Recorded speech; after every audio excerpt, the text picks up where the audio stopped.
Bem, pessoal, tudo bem com vocês? Então, dando prosseguimento à nossa disciplina de farmacologia, a gente vai estar dando agora a nossa sexta aula, tá?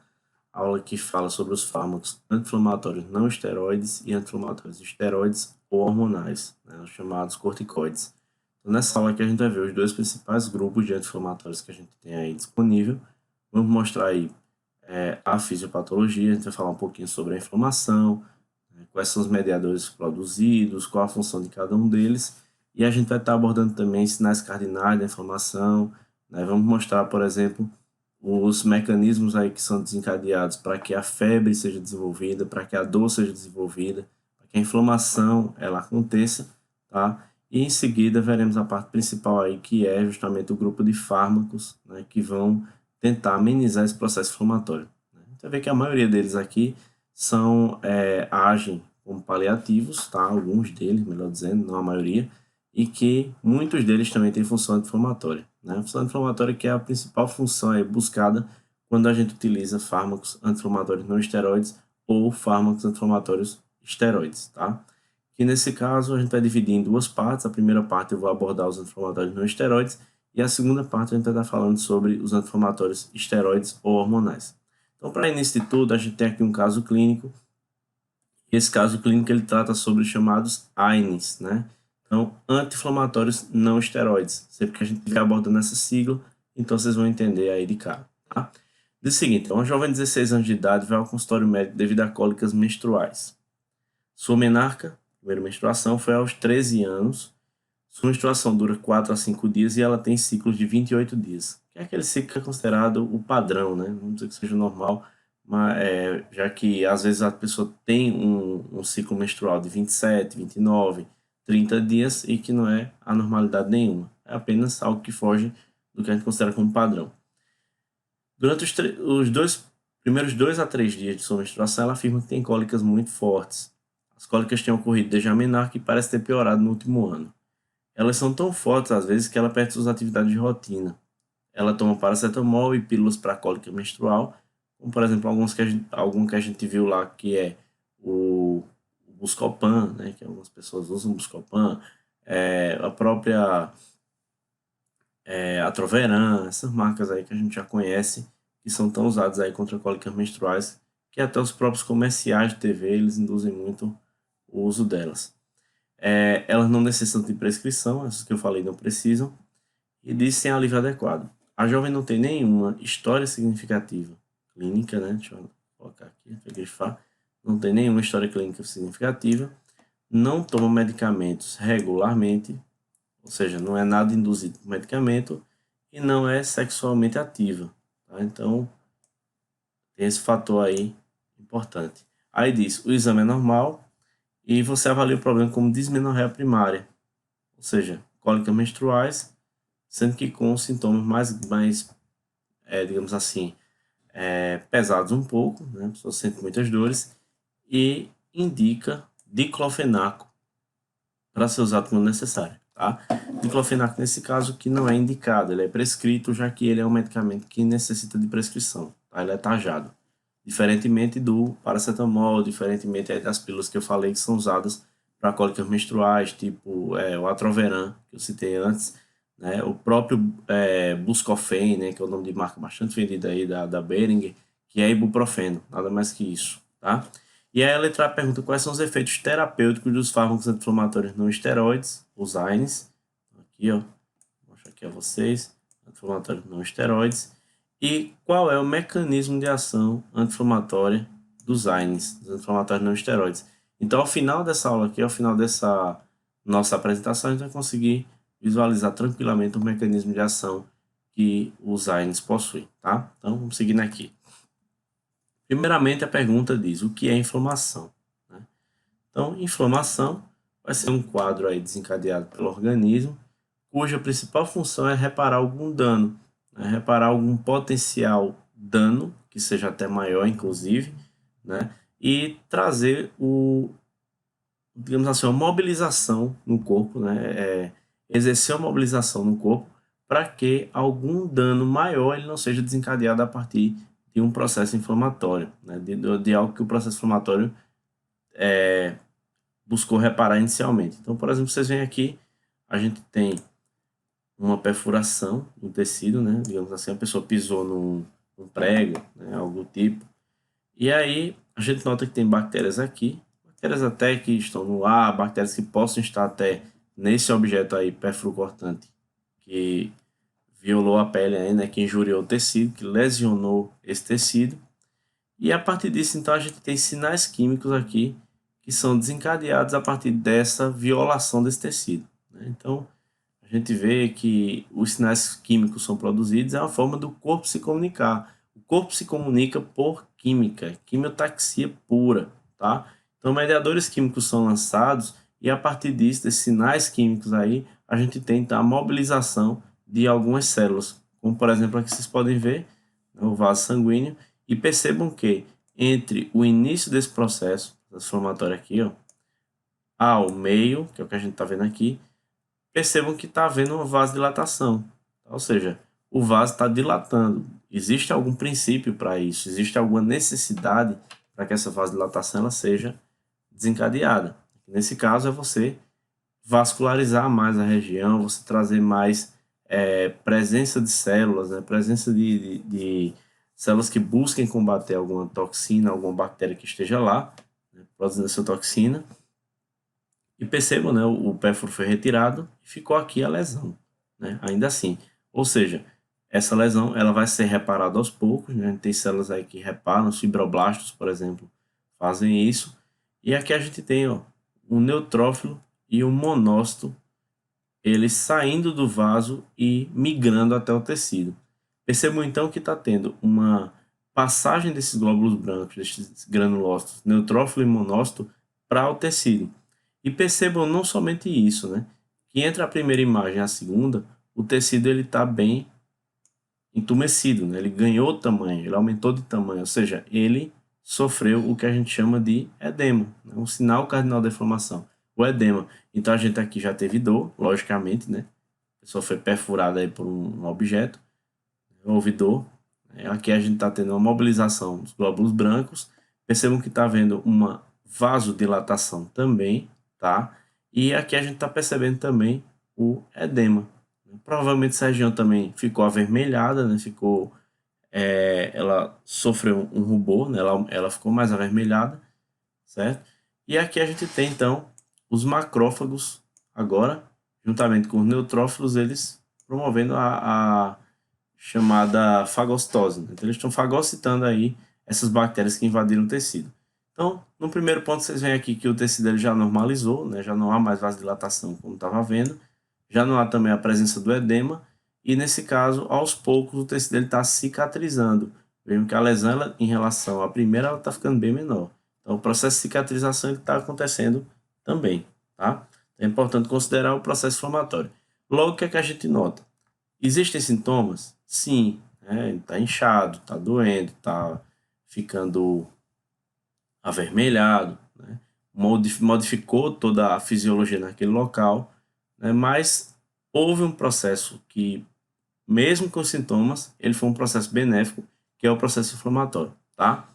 O problema é quando o processo inflamatório ele começa a perdurar a um tal ponto que ele passa a gerar não mais um benefício ao organismo, mas uma tendência, né, a uma perda da função naquele determinado local. Então a gente tem, por exemplo, as doenças autoimunes que justificam bem isso que a gente está falando, um excesso de inflamação que acontece, consequentemente pode trazer uma perda da função do órgão, perda da função inorgânica.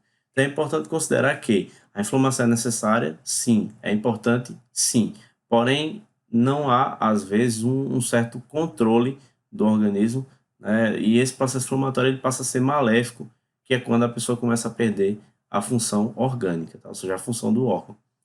Seguindo mais um pouquinho, então, ela vai ser uma reação de proteção, então tá aqui, ó, proteção, primeiro fator aí principal, e pode ser gerada por uma agressão aos tecidos, levando ao acúmulo de fluidos e leucócitos com o objetivo de, atenção, destruir, diluir e isolar os agentes lesivos. Aí você vai dizer, tá, eu só vi aí destruição e não vi diluição. Tem diluição sim, tá? Vocês veem, por exemplo, aqui o edema, está mostrado aqui, o edema edemaciou a região aqui no caso, justamente para poder mais água, o líquido extravasou aí do vaso para o tecido, e isso é importante considerar, né, que essa vasodilatação também traz esse benefício, o líquido extravasou para o tecido, e com esse extravasamento aqui, alguma toxina que porventura tenha sido produzida, ela vai ser diluída, tá? A própria água, o próprio líquido que sai, o exudato que vai ser produzido, ele tem como função a questão da diluição da toxina, de alguma toxina que seja produzida. Então, a gente vê aqui que a importância dela está em destruir, que a gente já viu aí a fagocitose, diluir, principalmente com a vasodilatação, e isolar esses agentes lesivos. É importante considerar isso, né, o isolamento dos agentes lesivos, para que a lesão ela seja combatida de forma pontual. Então, não é aquela lesão espalhada. Você se perfurou num determinado local, somente aquele local que vai sofrer uma reação inflamatória. Você não pode sistematizar uma reação se você quer apenas um tratamento em determinado local, tá? Então, vem aí as respostas inflamatórias que se dão por mediadores químicos, que são mediadores inflamatórios, e as causas a gente vai ter bactérias, a gente pode ter vírus, a gente pode ter parasitas, a gente pode ter protozoários, também são agentes infecciosos, veneno, tá?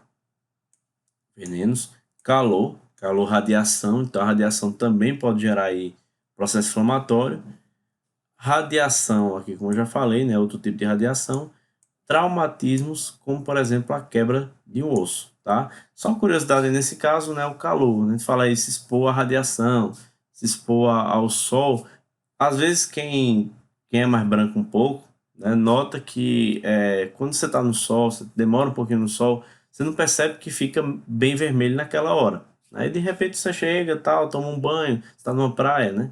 Chega, toma um banho, chega em casa. E na hora que você percebe que você toma banho, né, dá um certo tempo, mais ou menos aí 1, 2 horas, mais ou menos, você percebe que você ficou bem vermelho, né? Aí a pessoa pensa, caramba, por que eu fiquei vermelho agora se eu não levei sol agora?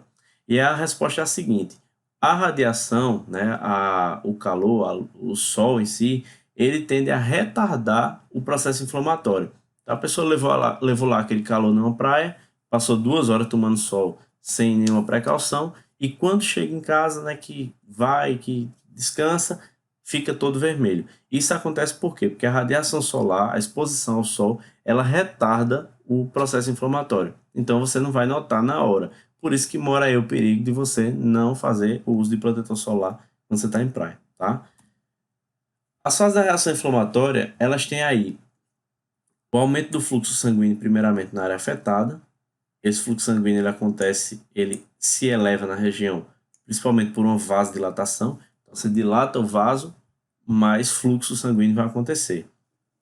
Além disso, a gente tem o aumento da permeabilidade capilar.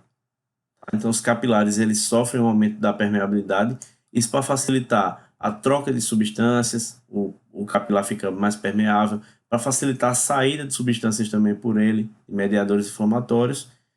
E a gente tem a migração das células da via sanguínea para a área afetada. Então, essas células, elas tendem, nesse caso, por diapedese, né, que é um processo que os glóbulos brancos eles atravessam o endotélio vascular, as células de revestimento aí do vaso sanguíneo, né, o endotélio, que é uma espécie de epitélio de revestimento, epitélio pavimentoso também chamado, e aí essas células elas vão para a área afetada, elas migram até o local onde está acontecendo ali o processo, propriamente dito, tá? Isso é importante por quê? Porque é necessário migrarem para o tecido e não simplesmente esperar algum agente patogênico no próprio vaso. Porque se de repente a toxina, né, é produzida ou se o agente infeccioso ele chega até a corrente sanguínea, aumenta o risco da gente ter aí um choque, tá? Choque por infecção se ela generaliza. Então, se chega no vaso sanguíneo, a bactéria multiplica, ela tem uma chance muito grande de gerar infecção generalizada. Então, isso é um problema aí que tem que ser evitado a todo custo, pelo fato dos glóbulos brancos eles migrarem até o tecido e fazerem primeiro o combate no tecido. Tá? Como se fosse a milícia dentro de um exército. A milícia é aquele soldado da frente, tá? Aquela primeira linha, a linha de frente lá que combate na guerra. Então, os glóbulos brancos aí, eles agem como uma milícia, combatem o agente infeccioso, se porventura ele acontecer, no próprio tecido para evitar que ele chegue até a corrente sanguínea e acabe generalizando esse processo, tá? Então é importante considerar as 3 fases da reação. Então, a fase sanguínea, que é a dilatação, né, do vaso, dilatação dos vasos sanguíneos, a vasodilatação, o aumento da permeabilidade lá em nível de capilares, que é o capilar, no caso, envolve o leito de trocas, o leito capilar, né, de substâncias com os tecidos, e a migração das células para a via sanguínea, da via sanguínea para a área afetada, tá? Aqui os 5 sinais cardinais, na verdade são 4, mas a gente adiciona um quinto aí porque ele é possível, né? Calor ou febre, a gente tem vermelhidão ou rubor, rubor vem da palavra rubros, quer dizer vermelhidão, vermelho, inchaço ou edema, também chamado, dor ou algesia, tá? Então, algesia, quando a gente escuta muito falar analgesia, esse termo AN, ele quer dizer não, negação, e algesia quer dizer dor, então não dor, evitar a dor. E a gente tem um quinto sinal cardinal aqui, que é a perda da função orgânica, tá? Lógico que a gente não generaliza essa perda da função orgânica, mas é uma possibilidade quando você tem um sinal, quando você tem uma inflamação, né, que você perca a função orgânica. E aí é quando a inflamação ela começa a se tornar algo maléfico ao organismo. A inflamação ela pode ser de 2 tipos, ela pode ser aguda ou pode ser crônica. Ela é aguda quando é a resposta inicial e rápida a uma lesão nas células ou tecido de um órgão e tem como características o calor, a vermelhidão, o inchaço e a dor. Um exemplo de inflamação aguda é a amidalite, né? Ninguém passa aí muito tempo com amidalite. A tendência é que ela dure aí, no caso, até 3 meses, tá? A gente diz que é um processo agudo. Quando passa desses 3 meses, a gente já considera um processo crônico, tá? Que aí é uma inflamação que persiste por mais de 3 meses e os seus sintomas não são muito específicos, nem visíveis. Alguns exemplos de inflamação crônica são a artrite reumatoide ou a tuberculose. São aí bem conhecidos porque duram mais que 3 meses e realmente o que difere a inflamação aguda da crônica é principalmente o tempo, tá? Mas existem sintomas, claro, existem sinais que determinam, mas principalmente o tempo. Aqui mostra a resposta inflamatória aguda. A gente tem aqui do 1 até o 5, então a interleucina 1 e o TNF-alfa, que é o fator de necrose tumoral, agem nas células endoteliais que expressam moléculas adesinas ou moléculas de adesão, tá? Aqui, ó, vocês percebem, né, a interleucina, a citocina, e o TNF-alfa, o fator de necrose tumoral, expressam nas células endoteliais o que a gente chama de moléculas de adesão. Então, o quê? Uma molécula que facilita o fagócito, né, no caso, a célula que irá fagocitar a bactéria, né, por exemplo, aqui na figura, ela migrar até o tecido, tá? Então, ó, o fagócito adere ao endotélio. O terceiro passo, os fagócitos migram ao encontro da bactéria, né, eles vão ao encontro dela, eles fagocitam a bactéria e eles matam e digerem essa bactéria. Então, veja que esse evento aqui, ele é chamado nesse evento aqui de apedese, tá? A gente tem aqui os pumps, né? Eles, no patógeno, eles vão aí, no caso, liberar dos macrófagos, né, da interleucina 1 e TNF-alfa. Aqui a gente tem quimiotaxina C5A, LTB4, interleucina 8 e fator de agregação plaquetária, que são liberados ou gerados. Né? A gente tem aqui a atração de neutrófilos, então os neutrófilos eles migram até onde está a bactéria. E a gente tem aqui as opsoninas C3b, componente, a imunoglobulina G, mediada aqui, ataca os neutrófilos. E aqui a gente tem os mecanismos bactericidas, como por exemplo grânulos enzimáticos e os produtos tóxicos do oxigênio. Então, os radicais livres aí, eles ajudam também a gerar um combate a essas células aí, as bactérias. Por isso que também tem a questão do próprio oxigênio. Então, quando a gente tem alguma perfuração por um objeto perfurocortante e tal, o pessoal diz que enferrujado, mas qualquer um pode trazer isso. E tem a bactéria do tétano, né, o Clostridium.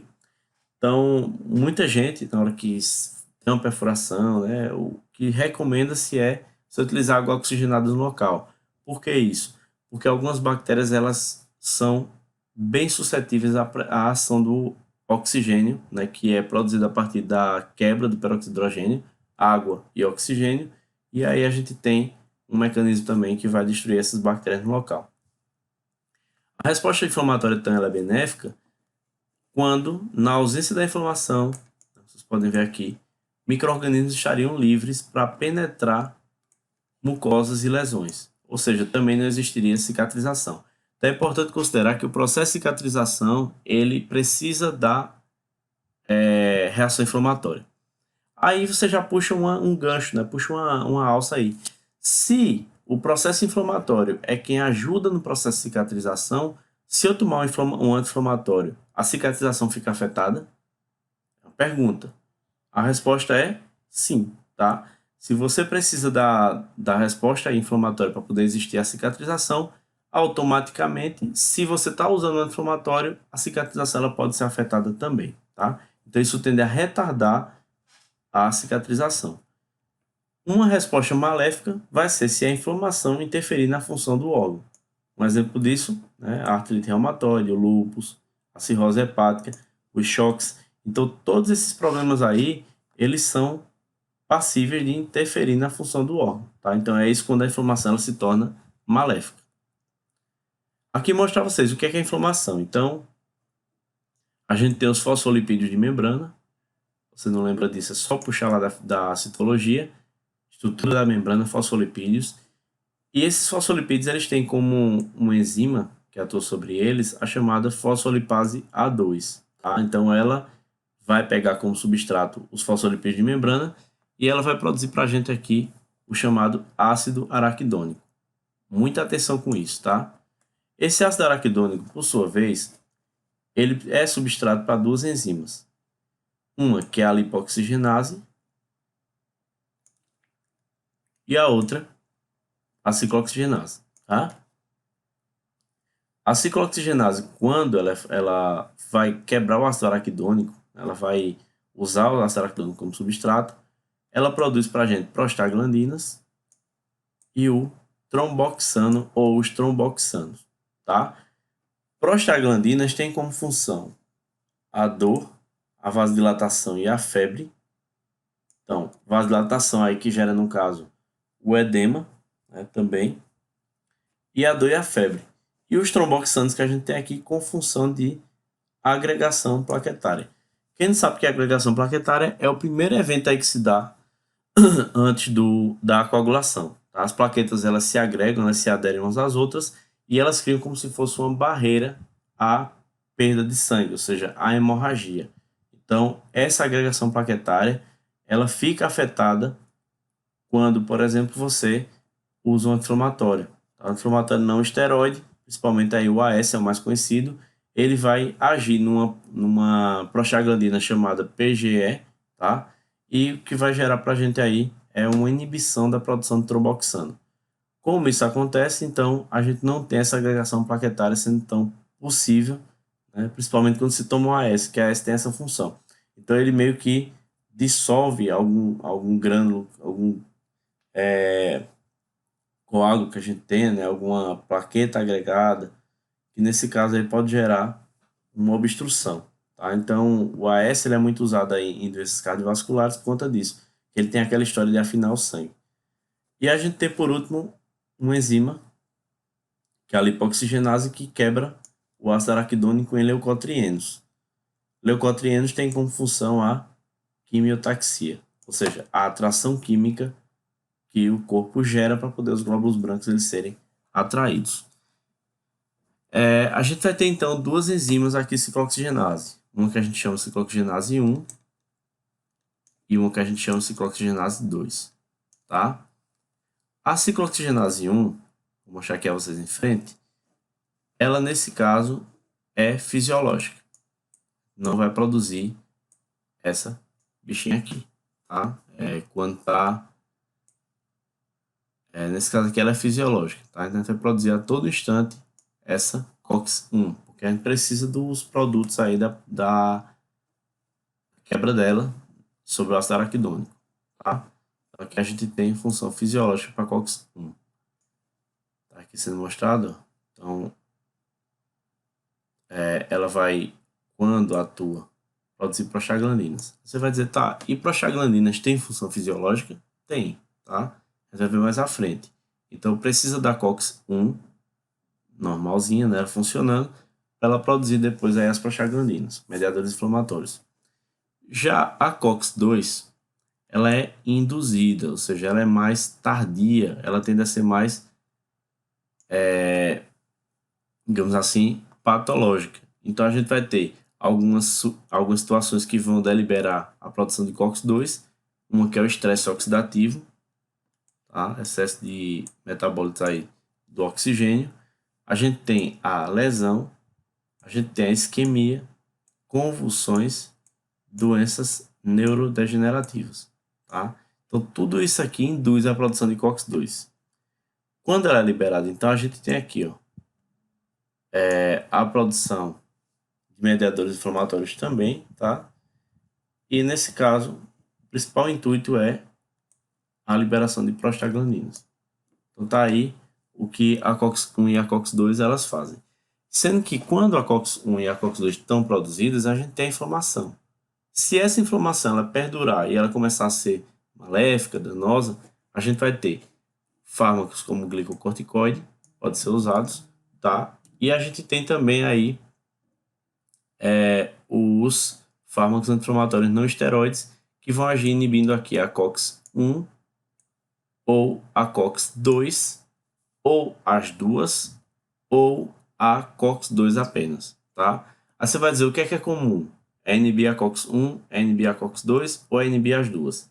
O comum, o mais corriqueiro da gente encontrar é a inibição da 1 e da 2, tá? Então pode ser que as duas inibidas, então, aí a gente tem os processos anti-inflamatórios, né, produzidos aí, ou seja, uma diminuição da resposta inflamatória. Aqui estão elas duas, tá? Então, percebam que a 1 e a 2 elas têm diferenças estruturais. A 1, no caso, ela não tem essa parte aqui da cadeia, né? Cadeia aqui lateral, certo? Ela não tem, a 1 não tem essa parte que a 2 tem. E aí vocês vejam, né? Uma figura bem mais bonita que essa, que a COX-2 ela tem um canal maior e mais flexível do que a COX-1, e com esse espaço maior no local de ligação dos inibidores, tá? Então é nesse local aí da COX-2 que a gente tem o sítio de ligação também. Então a 1 ela vai ter um sítio de ligação, vocês podem ver aqui nessa parte mais lateral aqui, e a 2 ela tem um sítio a mais, tá? Então é um local diferente aí, um local maior e mais flexível de ligação do que a COX-1. Elas, por sua vez, as COX, as ciclooxigenases, elas podem ser 3 tipos, tá? A maioria dos livros trazem 2. Tá errado? Não. Alguns livros trazem 3. Eu adiciono aqui, coloquei as 2 informações e vocês vão ver que praticamente a 3 ela é uma COX a mais, tá? Vamos lá. A 1 ela é constitutiva, ou seja, ela é fisiológica, e ela vai estar presente no estômago, nos rins, nas plaquetas, no útero, no sistema nervoso central. Ela nunca vai parar de ser produzida. Vejam só. Então ela é constitutiva, na maioria das vezes, ela é fisiológica, ela não é patológica. E ela tem como função aí no estômago, nos rins, na plaqueta, no útero, no sistema nervoso, gerar efeitos, né, que fazem parte da nossa homeostase. Por exemplo, nos rins, aumentar o fluxo sanguíneo. A gente tem no estômago, gerar proteção da mucosa gástrica. Nas plaquetas, ativar a cascata de, melhor dizendo, a agregação plaquetária. No útero, relaxar o útero, por exemplo, né? Contrair o útero, gerar contrações, gerar relaxamento. A 2, ela vai ser patológica, na maioria das vezes, não é sempre, e vai ser induzida nas células inflamatórias. Ela vai produzir os mediadores prostanoides, e ela está presente nos macrófagos, nos linfócitos, nos polimorfos nucleares e no endotélio. E ela vai ser constitutiva, melhor dizendo, nos rins e no sistema nervoso central. Tá? Então, fisiológica, a COX-2 para os rins e para o sistema nervoso central. Já a 1, ela é 100% fisiológica. Já a 3, ela é uma forma descoberta recentemente que possui influência sobre a regulação da temperatura. Por isso que disse, né, por exemplo, não é ainda consenso isso, nem todo livro traz, que o paracetamol ele é inibidor da COX-3. E não à toa o paracetamol tem uma influência fantástica, uma regulação fantástica sobre a temperatura. Tá? Se liguem nisso. A 1, então, que é constitutiva, ela gera citoproteção no TGI, pela PGE2, ou seja, protege as mucosas, né? Ela vai aumentar a secreção do muco e vai diminuir a secreção do suco gástrico. Isso a gente está falando fisiologicamente, tá? Ou seja, mais muco quer dizer proteção ao estômago. Menos secreção quer dizer proteção da mucosa também, tá? E mais secreção, o contrário. A agregação de plaquetas, a gente tem o tromboxano A2 e a antiagregação feita pela prostaglandina L2. A2 é a inflamação pela PGE2, pela PGF2-alfa, pela PGL e pela PGD2. A função renal, PGE2, PGL2 e PGF2-alfa. E a contração do músculo liso, deixa eu achar aqui, a contração do músculo liso, contração uterina é a PGF2-alfa que faz isso, tá? E essa COX é constitutiva. Se ela for patológica, então a gente vai ter essas prostaglandinas sendo produzidas aqui, PGE2, PGF2-alfa, PGL2 e PGD2, gerando aqui inflamação e dor. E a COX-2, por sua vez, ela vai ser constitutiva, ou seja, ela vai ativar a função renal e ela vai ativar também a transmissão nervosa. Então, PGE2 e PGD2, PGL2 e PGF2-alfa. Então, a gente tem os principais, como eu posso dizer, as principais prostaglandinas produzidas aí quando a COX-2 ela está atuando, tá? Então, prostaglandina ela vai ter, recapitulando, ou função fisiológica ou função patológica, tá? Aqui estão elas, ó. PGD2, que vai ser produzida nos mastócitos, gerando vasodilatação, gerando inibição da agregação plaquetária, gerando relaxamento do músculo liso do trato gastrointestinal e do útero. Aí você vê, por exemplo, aqui, ó, a PGF2-alfa, ela vai ter como função a contração do miométrio, a luteólise e a broncoconstricção, tá? A gente tem também, deixa eu pular um pouquinho aqui, o tromboxano A2. Tromboxano A2, como eu já disse, trombo, ele tem como função a agregação plaquetária. Vocês podem ver aqui, ó, função trombótica, agregação plaquetária, vasoconstricção e broncoconstricção também são gerados a partir da ação tromboxano A2. Tá? Então, os anti-inflamatórios não esteroides, a gente vai ver aí um a um desses, a gente vai mostrar os mais conhecidos. A gente tem dipirona, cataflã, que é diclofenaco, né? Buprovil, que é ibuprofeno, mesolida, arcóxia, que é só com retenção de receita, Hélio celebra. Deixa eu dar um jeitinho aqui, ó.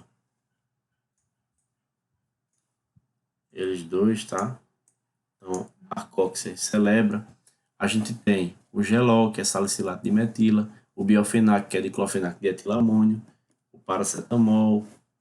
Aqui a gente tem o meloxicam, o ácido acetilsalicílico, que é a aspirina, o naproxeno, que é o Flanax, o Proflan, que é o etodolaco. Tá? Então, todos esses aqui são anti-inflamatórios não esteroides bastante usados. Tá? E aí a gente vai começar falando do efeito antipirético que esses anti-inflamatórios não esteroides eles têm, né? Os AINES, eles têm um efeito antipirético muito conhecido, né? Que nesse caso é o efeito de reduzir a febre, né? Que a febre vai ser parte, aí, como eu falei a vocês, é um sinal cardinal, é parte da inflamação. E aí, nesse efeito antipirético, a gente vai ter uma regulação térmica por via hipotalâmica, né? No termostato hipotalâmico, a inibição das prostaglandinas de ação hipotalâmica, principalmente a nossa tão conhecida PGE2, que é a prostaglandina E2. E essa prostaglandina E2, a PGE2, ela vai agir no hipotálamo, produzindo um aumento da temperatura. O mecanismo é esse aqui, ó. Então, a gente vai ter uma lesão, qualquer que seja, tá? Uma injúria tecidual. Com essa lesão tecidual, que é o processo inflamatório, a gente tem citocinas inflamatórias liberadas, principalmente a interleucina 1 e a interleucina 8. A gente tem em seguida o aumento da síntese de PGE2 no hipotálamo, tá? Por conta justamente dessas citocinas inflamatórias liberadas, a interleucina 1 e a interleucina 8. Depois disso, a gente vai ter aumento nos níveis de AMP cíclico via receptor hipotalâmico. Se a gente fala aumentar os níveis de AMP cíclico, então a gente associa esse receptor, né, que a gente tem aqui da PGE2, que vai ser um receptor do tipo metabotrópico, ou seja, acoplado à proteína GS. E aí a gente vai ter, então, o hipotálamo sendo estimulado a aumentar a temperatura. Então, a gente vai ter o efeito, né, melhor dizendo, o sinal cardinal, que é a febre, ou ou melhor dizendo, né, a piremia, né? A gente fala assim, então, o efeito antipirético. Se a gente tem piremia, então, o efeito antipirético. Piros, que vem do grego, significa calor, tá? A gente vai ter também o efeito analgésico. Então, a analgesia, como eu expliquei a vocês, é não dor, ou seja, a ausência da dor. Eles são eficazes contra a dor, os anti-inflamatórios não esteroides, os AINES. Eles vão diminuir a produção de prostaglandinas que sensibilizam nossos receptores. A gente vai ver aí em seguida o que acontece. Eles são eficazes aí contra bursite, artrite, dor de dente, dor por metástase cancerosa, dores musculares. A gente tem também aí essas dores associadas à menstruação, né? As cólicas menstruais, a dismenorreia primária, que a gente tem aí considerada, no nosso caso clínico, né? Uma dor que a paciente estava sentindo. E eles são utilizados também nas cefaleias com o objetivo de diminuir a vasodilatação cerebral via prostaglandinas. Então, se essa dor ela tem natureza aí associada a mediadores inflamatórios, então eles vão ter essa função. Lembrando que o efeito analgésico dos AINES, anti-inflamatórios não esteroides, não é um efeito anestésico, tá? Cuidado para não confundir. Não é um efeito anestésico. Tampouco a gente pode considerar esses AINES analgésicos do tipo narcóticos, tá? Eles não têm efeito narcótico, eles não são daquele grupo que a gente conhece como opioides. Eles não têm ligação química nenhuma e nem mecanismo de ação com a morfina, com a codeína, com o fentanil ou qualquer outro desses aí que seja, que tem esses efeitos mais fortes, tá? Então aqui a gente tem anti-inflamatórios não esteroides, vamos mostrar eles agora. Então, primeiro, a dor, ela pode vir aí a partir de um estímulo nocivo, como a gente pode ver aqui no slide. Vai gerar atividade nas fibras nervosas nociceptoras e vai gerar uma despolarização neuronal, tá? Essa despolarização, que é um evento de natureza excitatória, é o que vai justamente causar a sensibilidade à dor, né? Então, a pessoa vai sentir dor a partir disso, vindo então de um estímulo nocivo. Existem substâncias no nosso corpo, como por exemplo as encefalinas e o GABA, tá? Encefalinas que são, por exemplo, a endorfina. A gente tem endorfina no nosso corpo, que é o principal mecanismo que a gente tem aí de inibição da dor também. A gente vai ter, além disso, ó, a inflamação, que ela vai liberar o NGF aqui, certo?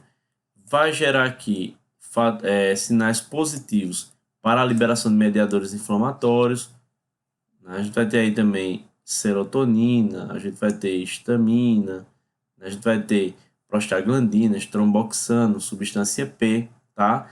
E a gente vê aqui que os analgésicos, esses clássicos, né, os anti-inflamatórios não esteroides, como a gente fala, eles são chamados também de analgésicos clássicos, tá?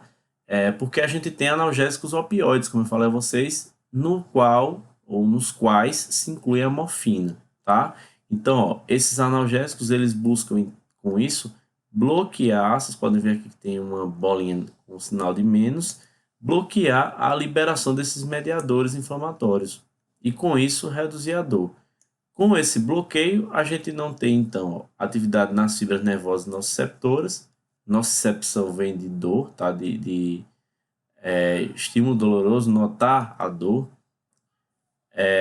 E aqui a gente tem, então, uma ausência dessa despolarização, consequentemente, e a dor ela deixa de existir, tá?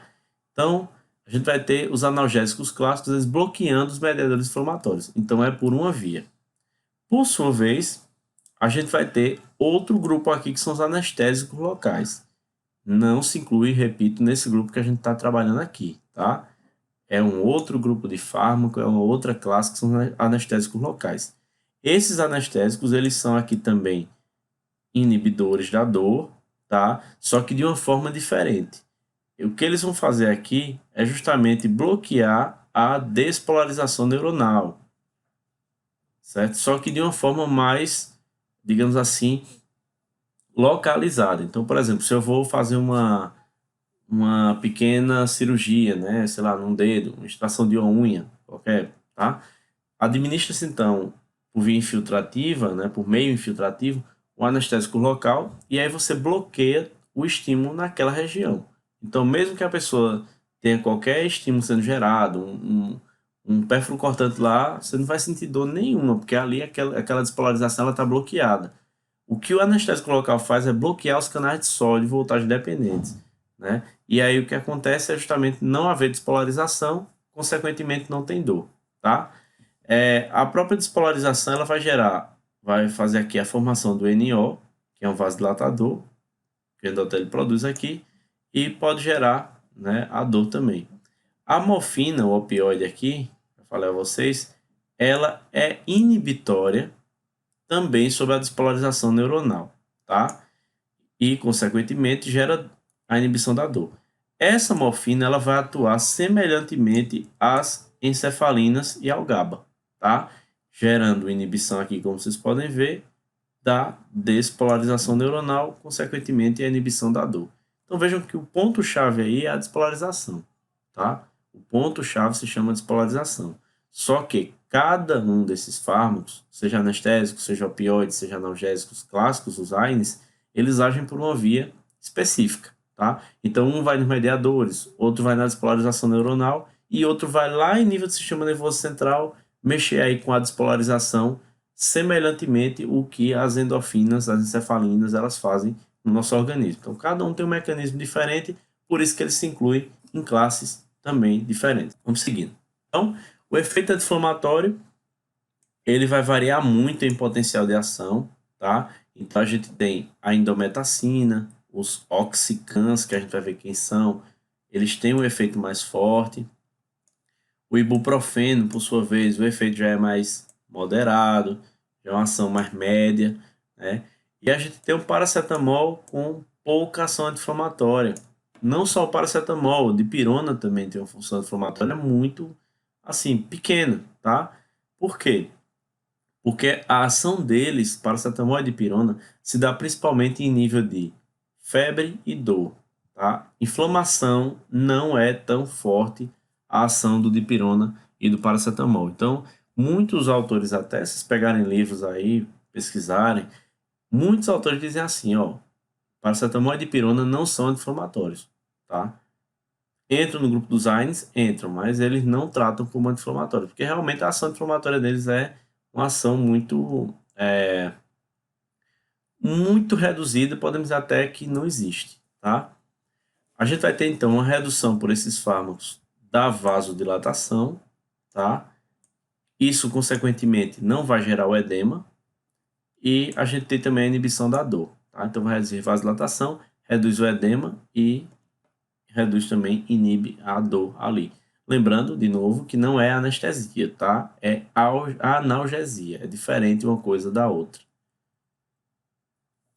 Aqui, então, ó, a lesão, né, o efeito inicial, em alguns minutos. Então, essa lesão ela vai abrir canais de cálcio. Tá? Esse é um evento aí que é excitatório, natureza aí que gera despolarização. A gente tem aqui o ácido araquidônico sendo produzido. A gente vai ver aí a via direitinho, bem detalhada. Esse ácido araquidônico é quebrado pela COX, ciclooxigenase 1, vai então induzir a produção de prostaglandina e prostaglandina E2, tá? Prostacyclina e prostaglandina E2. E além disso, a gente tem a produção de citocinas, nas quais se inclui principalmente a interleucina.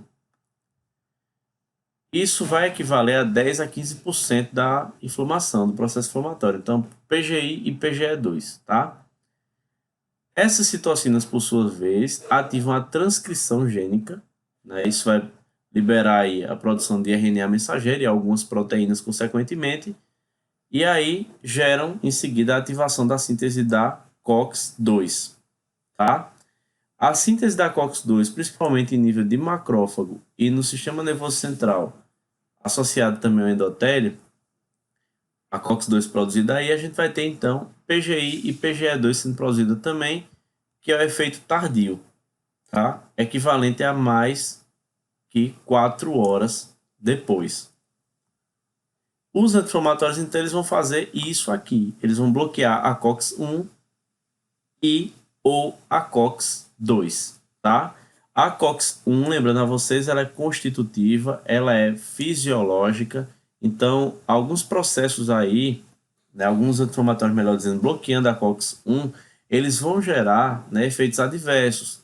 A gente vai ver aí quais são. Já a COX-2, ela é mais patológica, ela não é tão fisiológica assim, ela tem pouquíssimo papel fisiológico.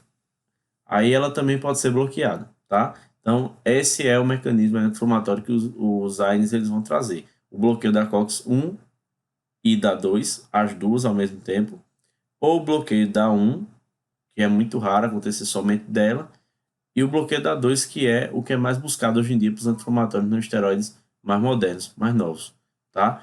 Então aí a gente vai ter os anti-inflamatórios não esteroides, eles são amplamente utilizados, estão aqui, todo dia todo mundo compra, né, isso aqui pelas farmácias, todo dia isso se vende muito nas farmácias e todo mundo tem em casa pelo menos um ou dois representantes da classe. A gente vai ter aí mais de 50 AINES diferentes, eles não vão atuar na modificação de sinais da inflamação e praticamente todos eles vão possuir efeitos indesejados. Isso aí vai variar se ele é de primeira ou segunda geração e quem são eles, tá? O efeito AAA, né, parece até título de pilha alcalina que a gente tem em casa, mas é o efeito anti-inflamatório, o efeito antipirético e o efeito analgésico. Certo? Então, esses três efeitos aí são os mais buscados, embora o que a gente mais tenha são os efeitos analgésico e antipirético. São os efeitos mais clássicos aí relacionados aos anti-inflamatórios não esteroides. Então, esse efeito anti-inflamatório, esse a gente vai buscar mais, principalmente se a gente procura representantes da classe que vendem com receituário. Então, nimesulida, diclofenaco, meloxicam, piroxicam. O naproxeno não. O naproxeno, ele, por ser mais seguro, o naproxeno ele já entra mais naqueles isentos de prescrição. Então, você compra aí. Quem nunca ouviu falar, por exemplo, o comercial do Flanax, né? A gente tem, que mais? A gente vai ter outros, o ibuprofeno também, que vende sem retenção de receita, pelo pouco efeito anti-inflamatório. Então, quanto mais efeito anti-inflamatório ele tenha, maior a tendência que ele tem também a ter venda com receituário, tá? Então, a gente vai ter aí esses clássicos e a gente tem os mais modernos. Pronto, então a gente vai separar agora em duas gerações, tá? Não que exista essa separação em livros, vai encontrar a primeira geração, segunda, não, tá? A gente vai ver isso aí, por exemplo, nos antihistamínicos, né, naqueles mais clássicos, que o de primeira e segunda geração, isso aí existe de fato, essa é a classificação que os livros trazem. Essa classificação dos anti-inflamatórios, muitos livros não trazem, porque simplesmente eles consideram outra terminologia que eu vou explicar também qual é. Esses anti-inflamatórios não esteroides de primeira geração, eles vão ter efeitos terapêuticos, o AAA, né? Analgésico, antipirético, anti-inflamatório, tá? Clássico, básico. E os efeitos também adicionados que são os antitrombóticos. Nesses antitrombóticos, eu incluo para vocês o efeito do AS, tá? Os outros já não têm tanto esse efeito por conta da inibição da chamada COX-1, que não se dá de forma irreversível. Eu vou explicar isso. Os efeitos adversos aí que a gente vai ter são irritação gástrica, tá? Isso é independente de qualquer coisa que você utilize. O que você vai tentar fazer nesse caso é aliviar essa situação. Você vai buscar deixar a irritação gástrica menos proeminente, tá? Você vai tentar aliviar isso, né? E ao mesmo tempo, o que é que eu digo? Não é interessante estar utilizando antiácidos para esse tipo de fármaco. Por quê? Pelo fato que a gente viu lá que os antiácidos eles mexem com o pH do estômago. E se eles mexem com o pH, né, e isso eu falo também até nos próprios inibidores da bomba de próton, omeprazol, pantoprazol, que são os anti-ulcerogênicos, eles podem gerar alteração no pH do estômago, né, eles modificam o pH durante aquele tempo, aquele período, e aí o que vai acontecer? A pessoa pode não ativar o fármaco por conta do pK e do pH que não batem. Então, por exemplo, você precisa de um medicamento, né, que ele vai precisar aí do pH ácido do estômago. Então, se você mexer no pH, automaticamente você também pode mexer com a ionização do fármaco. Deixando mais ionizado, consequentemente você perde a atividade dele, perde capacidade absortiva para ele, tá? Então, o correto a gente vai ver, eu vou dar algumas dicas aí no final, a utilização correta, o que é que se faz, mas a gente sabe que não dá para correr disso. A irritação gástrica é um efeito adverso que é clássico dos anti-inflamatórios não esteroides. Mas vamos ver aí o que é que tem em alguns que outros não trazem, tá? Esse é o de primeira geração.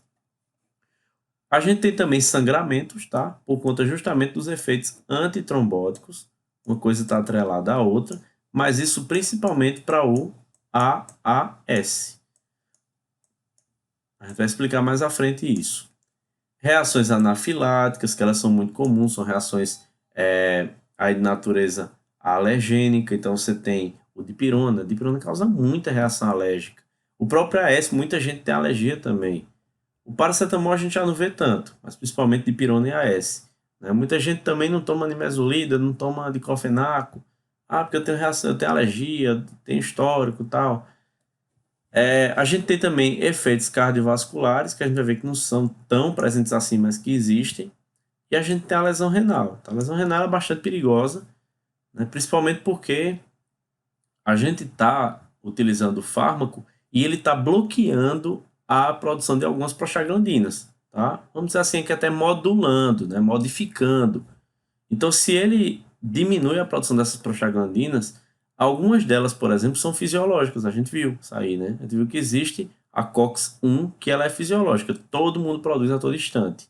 Então, se você deixa de produzir essas prostaglandinas, que podem ativar a função renal, proteger os rins, então você pode gerar, quando você usa um anti-inflamatório não esteroide, uma diminuição dessas prostaglandinas por uma inibição da COX-1, que pode ser reversível ou irreversível, a gente vai mostrar também, e gerar uma lesão renal no paciente, tá? Então, é um efeito aí que pode ser perigoso, principalmente se você já traz doença de base, uma lesão renal, né, algum histórico na família e tal, mas não quer dizer que seja programado isso, tá? É comum acontecer?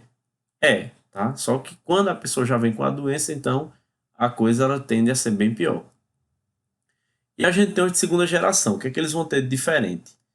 O de segunda geração, ele vai ter os 3 efeitos, anti-inflamatório, analgésico e antipirético, porém eles não têm efeitos antitrombóticos.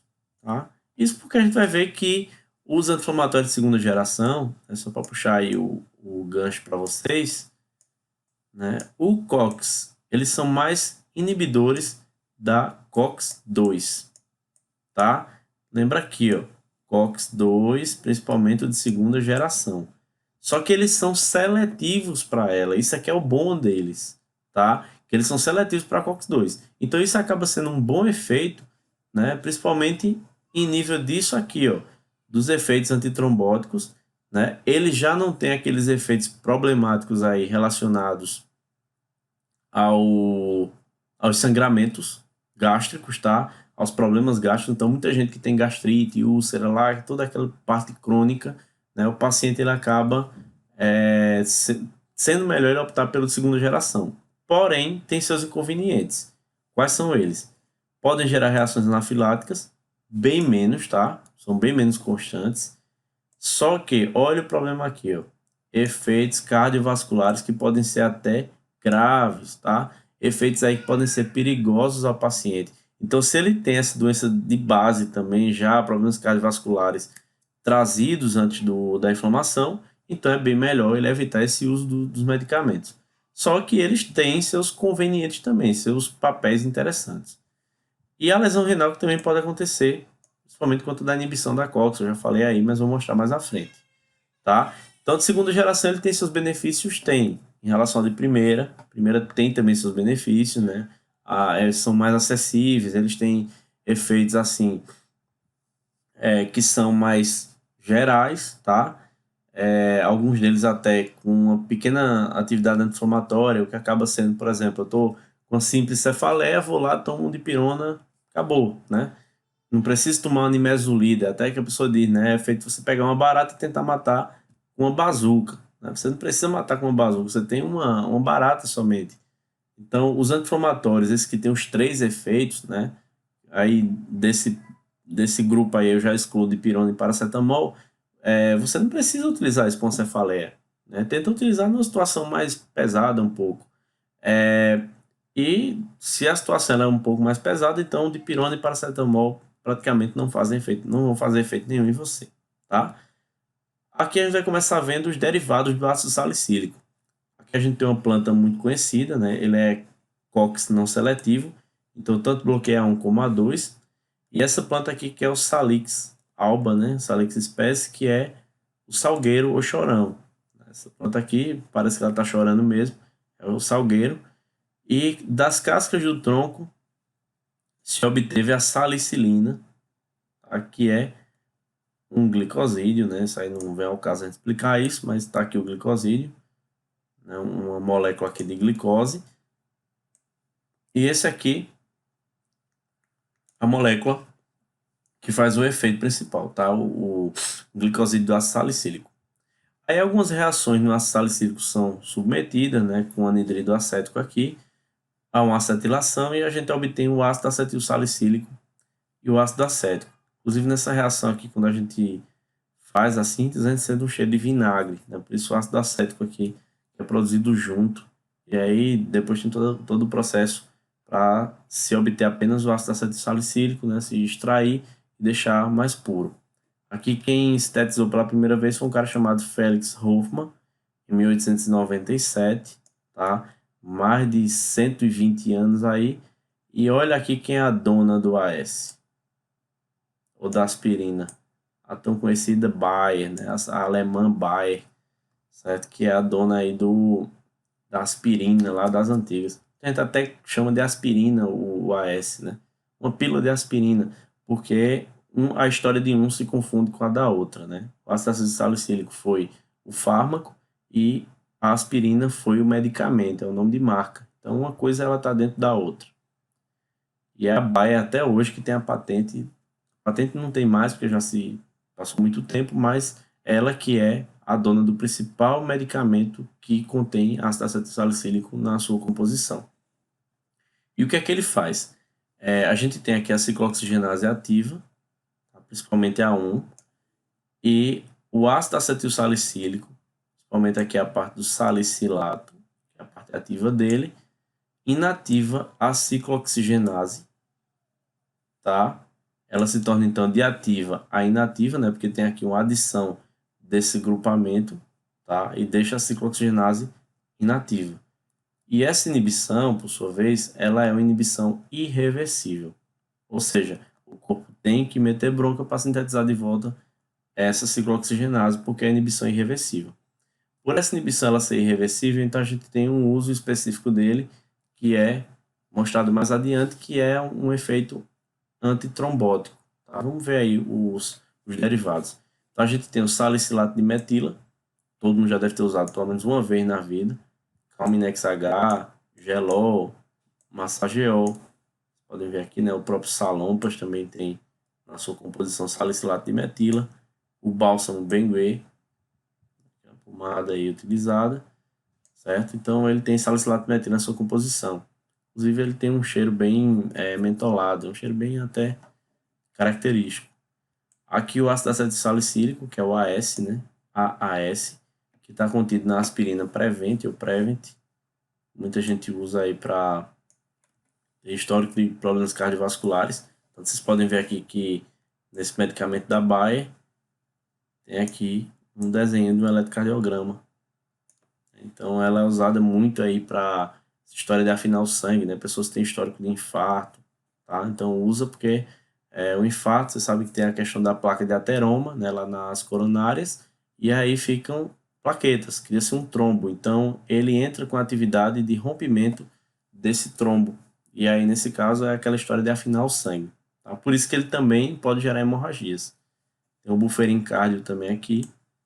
Tá? Muita gente compra isso aqui, mas a diferença em relação dele para o outro, para o comum, o infantil, é muito, muito, muito pequena. Tá? Não tem um significado clínico tão importante assim. Que é esse Prevent aqui que diz que ela é tamponada. Então, isso aí, enfim, ela vai agredir o estômago do mesmo jeito, porque essa agressão ao estômago que ela causa é um mecanismo associado ao efeito dela mesmo, tá? A ação dela, melhor dizendo. Esse efeito gerado, esse efeito adverso, é associado à ação dela, que a gente vai ver mais adiante. Aqui a gente tem ela usada como anti-inflamatória, antipirética e analgésica, e vai aumentar a ventilação alveolar em doses terapêuticas. Há uma diminuição também da agregação plaquetária, esse é o ponto que eu diria a vocês que hoje para o AS é o mais importante, até do que a analgesia, até do que a ação antipirética. Tá? Muita gente não procura mais AS para isso. Né? Em criança até o AS já não é mais isso tudo, já não é tão recomendado mais. Eu vou mostrar a vocês o porquê. Aqui a prevenção do infarto do miocárdio, que eu acabei de falar, prevenção do câncer de colo e do reto e para calos secos. Essa questão do calo seco não é o ácido acetil salicílico. Uma vez eu vi em rede social, acho que foi no Facebook, o pessoal colocando como fazer um bom esfoliante para os pés usando AS. Pelo amor de Deus, né? Se você tem aí na manipulação, o que se vende não é AS, não é acetil salicílico, é o ácido salicílico, tá? Não tem esse acetil aí, porque o acetil justamente ele é usado para via oral, ele não é para via tópica. Então usa-se o ácido salicílico, tem sabonete, você pode ter creme, você tem pomada à base de ácido salicílico, e ela sim tem uma função sobre a descamação. Então quem tem cotovelo seco, quem tem os pés ressecados, principalmente mulher que usa muita sandália, então pode estar utilizando, tá? Nas mãos também, quem costuma muito ir à academia, né? Quem trabalha mais pesado, então o ácido salicílico ele pode ser usado, e, inclusive o pessoal coloca ureia também para dar uma hidratada, tá? E aqui, né, a parte importante dele. Essa figurinha que eu coloquei, lógico que eu fiz uma montagem, né, mas quem nunca fez isso na vida, nessa idade, que atire a primeira cartela de AS, né? Não é nem pedra, atire a primeira cartela de AS. Isso aqui todo mundo fez na vida, comer AS, né? Quem nunca? E lá nos comerciais, se a gente for assistir, né, a televisão aí, os comerciais, aí diz assim, este medicamento é contraindicado em caso de suspeita de dengue. Por que que ele é contraindicado? Porque o AS, ele tem justamente essa historinha aí de afinar o sangue, né, de ser um efeito inibidor da agregação plaquetária. O que é que acontece? Se a gente utiliza em dengue, né, e essa dengue, as arboviroses, elas às vezes vêm no seu quadro mais grave, seu quadro mais agudo, mais agressivo, que é a hemorragia. Então, se você usa e você está com uma doença dessa aí que tenha um quadro clínico de hemorragia, então você vai ter seríssimos problemas, né? Sinto informar. Então, esses medicamentos, desde que as arboviroses elas se disseminaram pelo Brasil, né? Inclusive elas são até endêmicas no Brasil, lá no Aedes aegypti.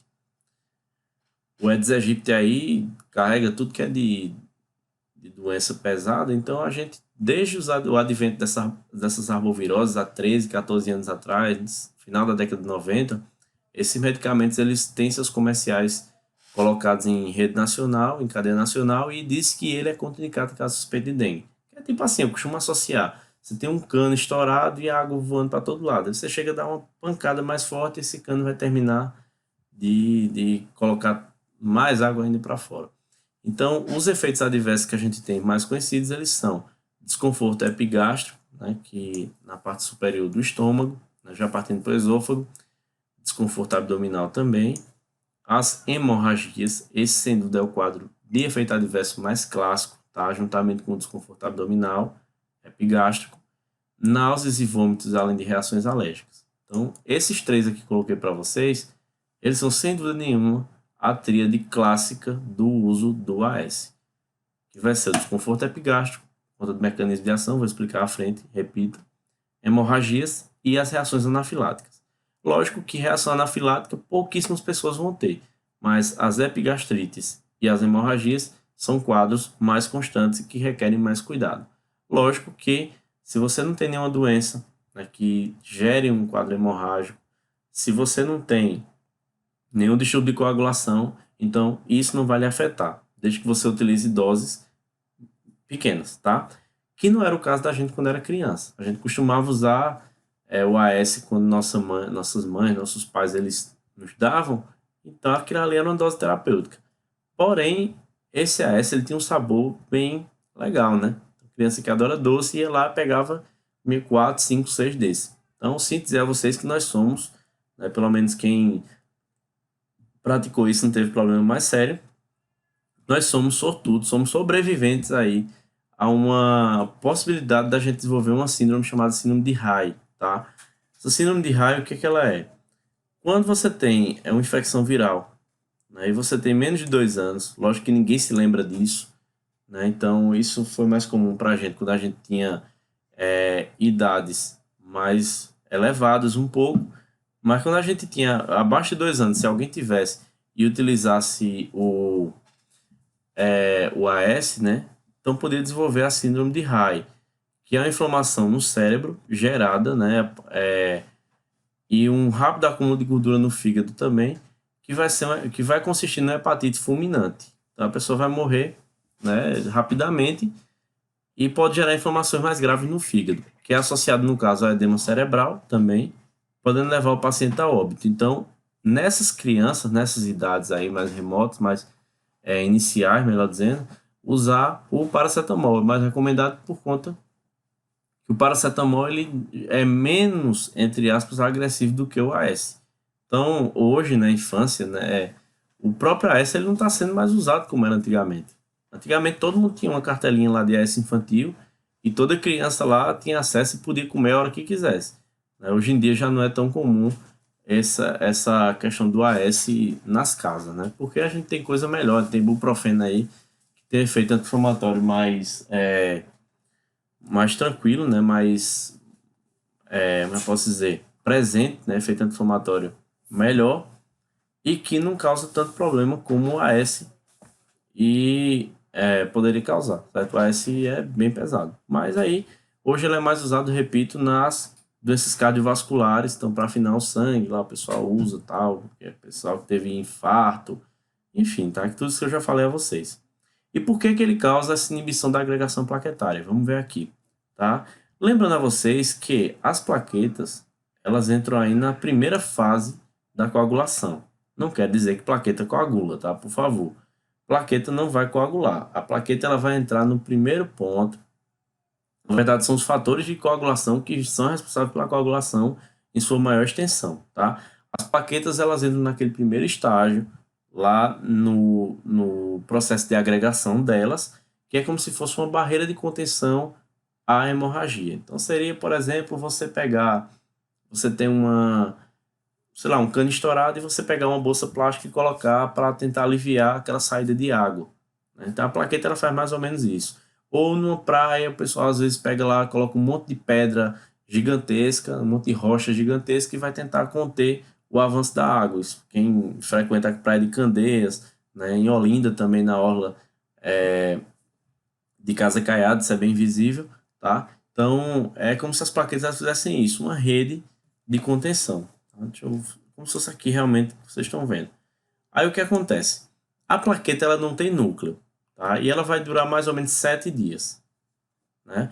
Então, essa plaqueta, nesse caso aqui a gente tem os fosfolipídios aqui produzindo ácido araquidônico e o AS, como vocês sabem, bloqueia a ciclooxigenase 1, como eu falei, de forma irreversível. Aí o que acontece? Quando não está bloqueado, produz então a prostaglandina H2 PGH2, que vai produzir, por sua vez, o tromboxano A2. Tá? É uma prostaglandina que dá origem ao tromboxano A2. Isso é uma reação enzimática. Tá? Esse tromboxano A2, por sua vez, ele vai promover a ativação dos grânulos plaquetários, das plaquetas lá, para elas poderem se agregar. Então, elas formam uma malha, né, uma rede lá de contenção. Aí, o que acontece? Quando você bloqueia essa enzima ciclooxigenase de forma irreversível, a plaqueta, por não ter núcleo, ela não tem capacidade de sintetizar de volta esse tromboxano A2. E a consequência disso é que a inibição plaquetária ela vai durar aí mais ou menos 7 dias. Quando a gente fala dessa inibição plaquetária, então, isso é necessário na recomendação dizer assim, ó, vai fazer cirurgia 7 dias antes, você tem que parar o uso de AS, justamente para evitar, durante o procedimento cirúrgico, você está ali tá promovendo violação de vasos sanguíneos, então um processo invasivo. Então, para não acontecer hemorragia, 7 dias antes recomenda-se parar o AS, né, para não gerar maiores complicações, porque o AS ele vai inibir em torno de 7 dias a agregação plaquetária, já que a plaqueta ela tem essa vida útil aí desses 7 dias, tá? É o megacariócito, né, que é chamado aí, que dá origem às plaquetas, tá? A gente tem também outros fármacos, os derivados da pirazolona, que eles são COX também não seletivos, tá? A gente vai ter a butazona, a gente tem a dipirona, que é conhecida aqui como Anador, Novalgina, tá? Então, a gente até uma vez me perguntou, a Anador, aquela planta lá, né, ela tem dipirona na Constituição? Bem, gente, não sei, tá? Mas eu acho que o nome popular Anador se deu à planta porque ela tem uma ação analgésica, tá? Eu não sei quem veio primeiro, se foi o Anador medicamentos ou se foi o nome popular da planta. Tá? Eu acredito que tenha sido o Anador medicamento. Tá? Eu acredito. Não quer dizer que eu não possa estar equivocado. Fora do país, ela é conhecida como metamizol. Tá? E já foi proibida em muito país, já foi retirada em muito país aí pelo mundo por conta de um problema que é justamente a granulocitose. Tá? Essa granulocitose, no caso, como o nome já diz, a de negação, né, a de inibição, e granulocitose de produção de granulócitos, são glóbulos brancos que têm no seu interior grânulos. Né? Esses grânulos, eles então vão fazer a tão conhecida fagocitose também, enfim, tá? São granulócitos chamados. E aí a gente tem a granulocitose, então a inibição da produção desses glóbulos brancos. Disse que ela pode aumentar o risco de desenvolver essa doença. Só que, no Brasil, o uso de dipirona ele é muito grande, né? Você tem aí em pandemias, né? A gente tá vendo agora, por exemplo, a dipirona ela pode ser usada. A gente tem, o cara chega com qualquer dor, né? Chega com dor de natureza gastrointestinal, chega com uma cefaleia mais pesada, né? Chega com uma dor aí oriunda de alguma pancada, alguma coisa, tudo se passa de dipirona. Todo mundo, tenho certeza, quem está me ouvindo, que não mora sozinho, né? Porque se só tem uma pessoa e tem alergia a dipirona, vamos dizer, né? Se você mora sozinho e você tem alergia a dipirona, você não vai ter na sua casa. Mas todo mundo aí que mora em família aí tem na sua casa pelo menos um blisterzinho de dipirona lá, ou um dipirona em gotas, tá? Então, onde eu quero chegar com isso? Essa granulocitose foi o que levou muito país a proibir dipirona no uso comum, né? Se essa granulocitose ela fosse tão comum assim, o que é que vocês acham que epidemiologicamente o Brasil teria de a granulocitose referente ao uso de dipirona, vista a grande quantidade de uso que se tem desse fármaco? Todo mundo concorda que seria muito mais caso, né? Então, isso é uma medida aí de retirada, mais por precaução. Agora que na prática a gente não vê tanto isso presente, né? Pelo menos não se tem tanto relato. Então, a dipirona ela tem boa função. Eu julgo, por exemplo, um bom fármaco para mim, por exemplo, né? Não tenho nenhum problema. Diferentemente do paracetamol, que a gente já vê que ele tem uma função mais agressiva em relação ao fígado, tá? Mas em relação a isso, eu não tenho muita queixa de dipirona, não. Ela tem, porém, uma fraca ação anti-inflamatória. Não está falando da fenilbutazona, que a ação anti-inflamatória é interessante. Dipirona já não tem, tá? Fraca ação anti-inflamatória, eu diria até a vocês que negação, tá? Negativa a ação anti-inflamatória dela. Mas ela, por sua vez, é um bom analgésico e um bom antipirético. Isso é incontestável. Não deve ser utilizado por mais de uma semana, preferência isso aqui, tá? Por conta dos efeitos adversos dela, talvez seja isso que não gere tanto quadro de agranulocitose. E a administração ela pode ser oral, retal ou parenteral. Existe sim supositório também de dipirona. E a observação, ó, altos índices de reação alérgica. Realmente, isso a gente visualiza, né? Muita gente que tem alergia a dipirona, certo? O paracetamol, que é o Tilenol, derivado do paraminofenol, ele é mais COX-3, tá? Embora essa COX-3 ela seja contestada, né? A existência dela não seja muito confiável ainda em muitos materiais. Porém, quem fala que a COX-3 existe, fala que ela é uma derivação da COX-1. Automaticamente, se você fala que a COX-1 existe, você pode dizer que a COX-3 também vai existir. Só que muitos não consideram essa terminologia 3, tá? Mas eu já vi muito livro ter. O paracetamol, cujo nome de marca é Tilenol, ele é um bom analgésico e antipirético. Coloquei aqui em caixa alta e negrito antipirético, que realmente é um bom antipirético. Utilizado em crianças em infecções virais, incluindo a catapora. A síndrome de Hyde também pode ser evitada usando paracetamol. E ele vai apresentar fraca ação anti-inflamatória, diria até que zero. E no sistema nervoso central tem ação efetiva sendo utilizado como analgésico e antipirético. A via de administração é via oral, só existe via oral, não tem nada injetável, paracetamol. Uma vez eu vi uma pessoa procurando injeção de paracetamol que disse que tinha visto. Eu digo, rapaz, aqui não, só se foi em outro planeta. E a observação, poucos índices de reações alérgicas, tá? Então, ele também, esse paracetamol, ele pode ser usado em gestantes, tá? É mais confiável até do que outros fármacos. Dipirona, por sua vez, na amamentação, eu já apresentei esse site a vocês, acredito eu, é lactância. Ele é considerado aí um fármaco bem arriscado para a mulher que está amamentando, tá? Não para ela, para a criança. Esse paracetamol, por sua vez, ele pode gerar hepatotoxicidade, reações adversas, né? Então aqui, podendo gerar até necrose hepática, tá? Então tem que se ver com muita cautela, incluindo até nas arboviroses. Eu não sou partidário do uso do paracetamol nas arboviroses e nenhuma virose.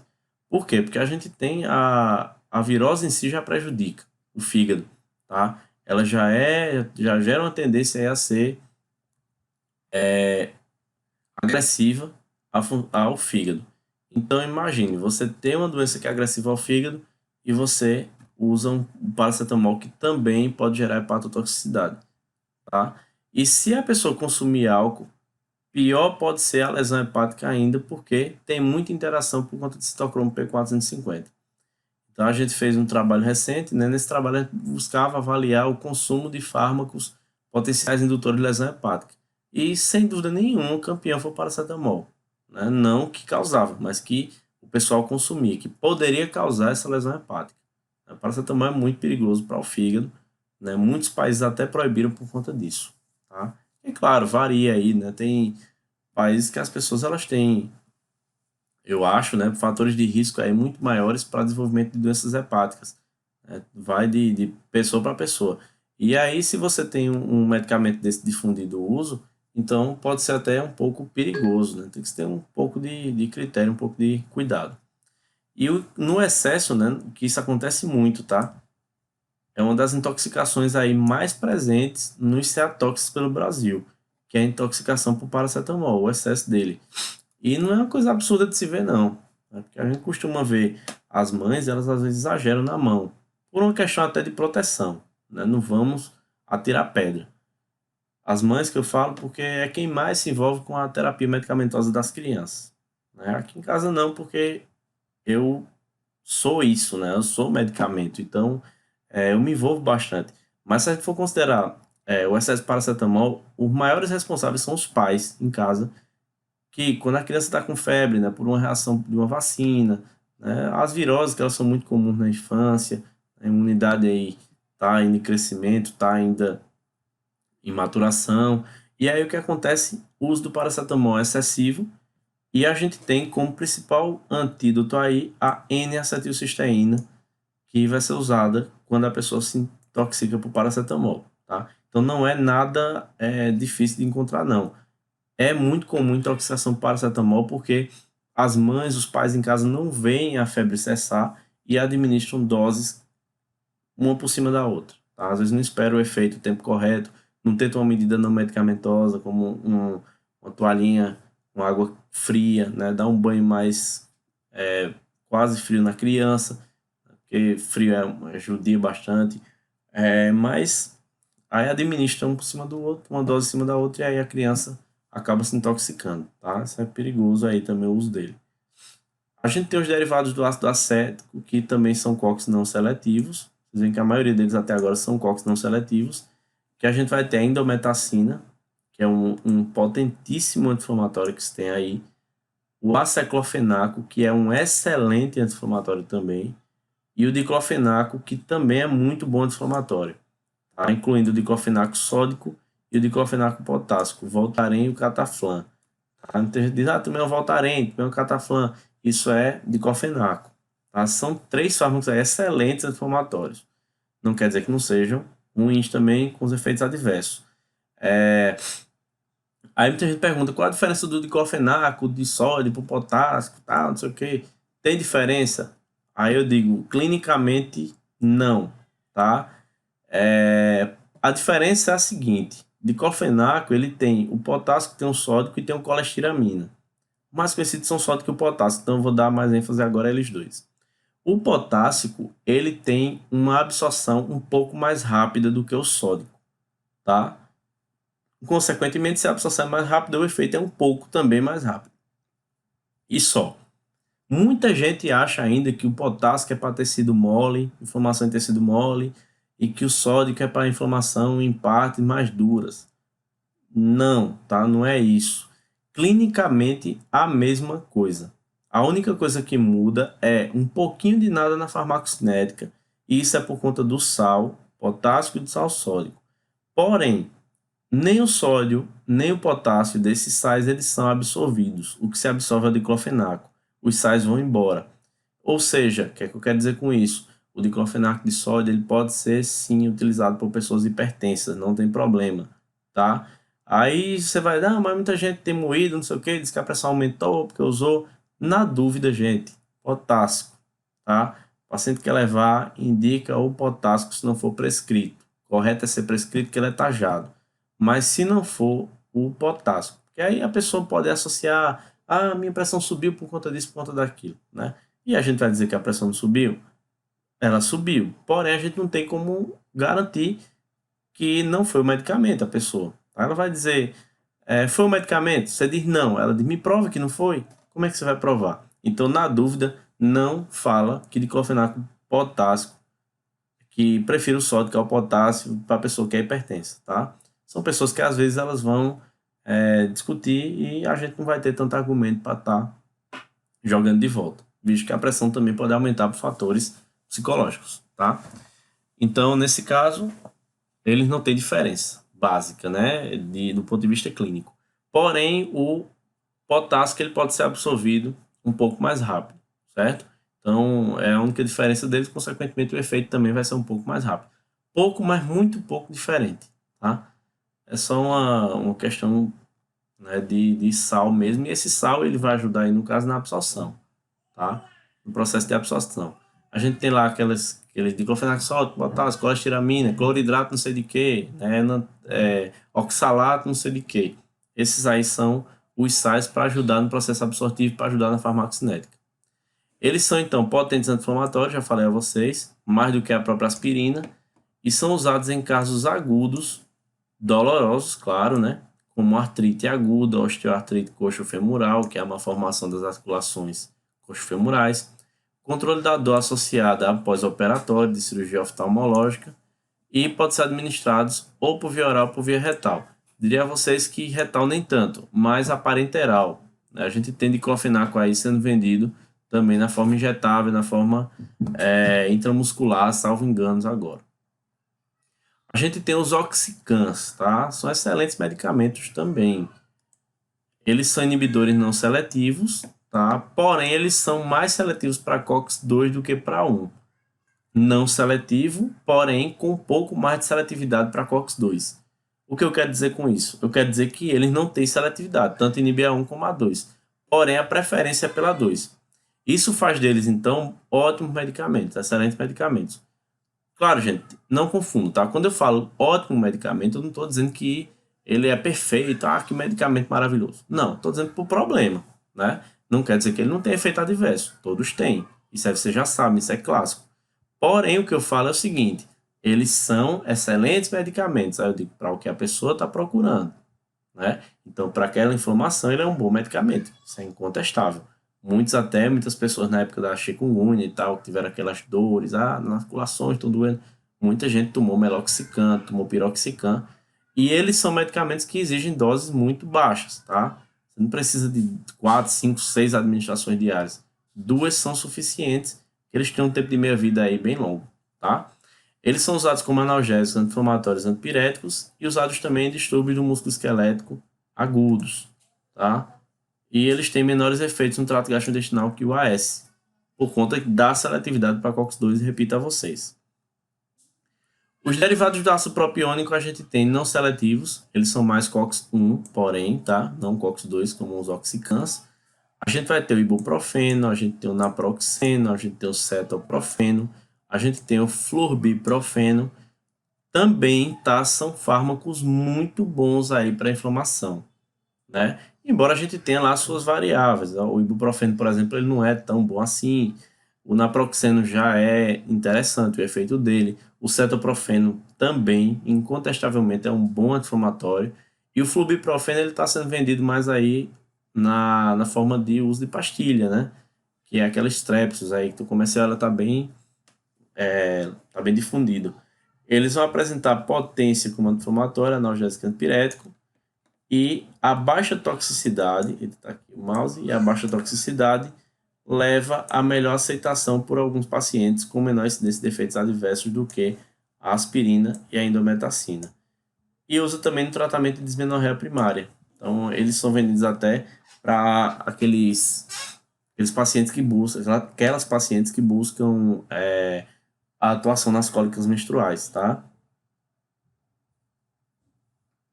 Que é o Buscofen, né? Buscofen não tem nada a ver com Buscopan, é só a mesma marca. Não é nada de escopolamina, tá? É ibuprofeno. Então, estão aqui as moléculas deles embaixo, né? Que as estruturas, ibuprofeno, flubiprofeno, cetoprofeno e o naproxeno, tá? Esses são os 4 aí mais conhecidos. A gente vai ter para o ibuprofeno menos reações no trato gastrointestinal, tá? Isso oriundo justamente de um pouco de ação na COX-2, e o uso tem que ser com cautela em idosos, alérgicos, gestantes, nutrizes e insuficientes hepáticos e renais, certo? Então eles têm também efeitos adversos e têm suas precauções lá salvas. E agora a gente vai ver o outro grupo, né? Esses são seletivos para COX-2, então um grupo mais recente, não tanto, mas até bem recente em relação aos COX-1, mais seletivos. O celecoxib a gente tem o Celebra e o etoricoxib a gente tem o Arcoxia. Esses dois são os mais conhecidos, eu coloquei só os comerciais, porque a gente teve outros, né? O Rofecoxib, que é o Vioxx, e a gente tem o Valdecoxib, que foram retirados há um certo tempo, tem mais de 10 anos aí já de retirada, e eles são usados aí no tratamento de osteoartrite, artrite reumatoide e outras situações de dor ligeira a moderada, com uso oral exclusivamente. Porém, tá? Vamos para o porém agora deles, eles são utilizados, eles são comprados, melhor dizendo, somente com controle especial, receituário. Então você tem que comprar com ele como se fosse um controlado qualquer, né? Isso por quê? Porque quando eles foram retirados de circulação, retiraram todos, tá? E aí voltaram com 2, celecoxib e etoricoxib. Viram que tinha menos toxicidade em relação ao sistema cardiovascular, principalmente cardíaco, né? O sistema cardiovascular, mas diz principalmente a toxicidade cardíaca. Eles vêm aí com processos alérgicos, né, anti-inflamatórios, pessoas que têm processo alérgico aos anti-inflamatórios clássicos, então pode usar os coxibs, e a longo prazo eles podem causar problemas cardíacos. Inclusive podem ser graves esses problemas, tá? Muitos artigos aí dizem. E eles têm o benefício de não agredirem o estômago. Por quê? Porque eles são seletivos para COX-2. Eles só inibem COX-2, eles não mexem na 1. Então, é a COX-2 que é patológica mesmo, mais patológica, então ele não vai mexer em muitas funções aí que os que são inibidores da COX-1 fazem. E outros que a gente tem seletivos COX-2, a gente vai ter o principal deles aqui, o mais conhecido e o mais usado, é a nimesulida. Tá? Então, conhecido nimesulide, ela vai ser indicada como analgésico no tratamento da dor aguda, tratamento sintomático da osteoartrose em fase aguda, álgica, melhor dizendo. Ela tem indicação em processos osteoarticulares como mialgia, miostite, lombocitalgia e dores pós-operatórias. Além na ginecologia, ela pode ser usada na dismenorreia primária, que é a cólica menstrual. Então, ela tem um efeito aí bem benéfico também nessas outras doenças, e ela é seletiva COX-2, tá? E é bem barata também, bastante vendida, porém o uso tem que ser mais com cautela também, visto que a COX-2 ela também é fisiológica, ela não é só patológica, tá? A ação versus o efeito por agente, então a gente pode ver aqui que eu fiz um apanhado geral, né, e coloquei aqui eles em relação à dose, em relação ao pico do efeito, a duração do efeito, a analgesia, a anti-inflamação e a antipirese. Vocês veem aqui, ó, que eu falei a vocês, que paracetamol e dipirona são os mais singelos aí, os mais, digamos assim, como posso dizer, mais fracos na ação inflamatória do que todos os outros.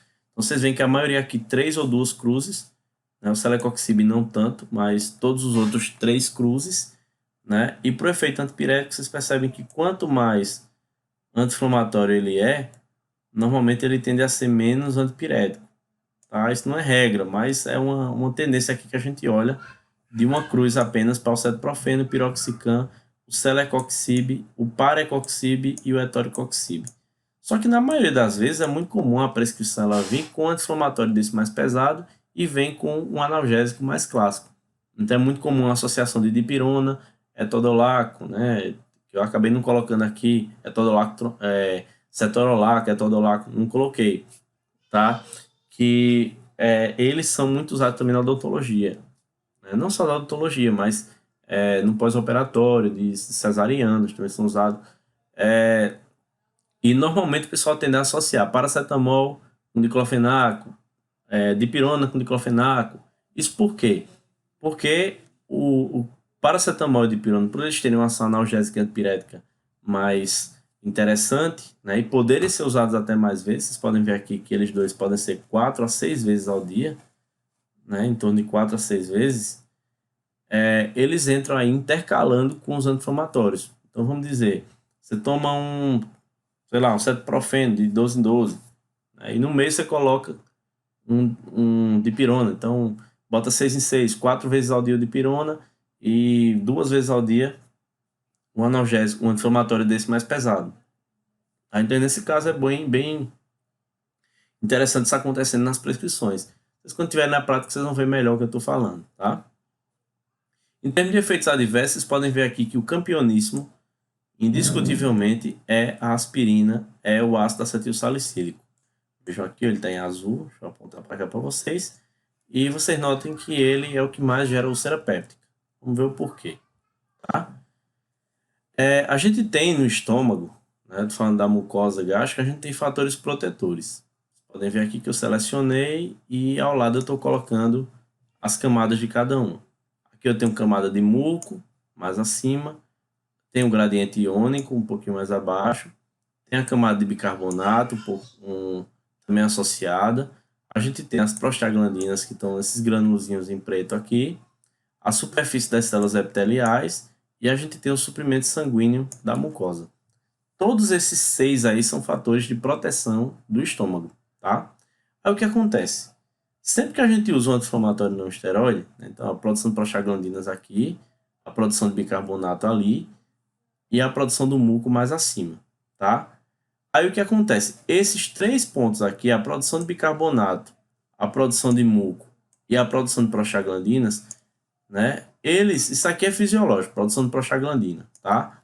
A própria prostaglandina, a PGE2, ela vai trazer para a gente aqui a produção do bicarbonato e a produção do muco.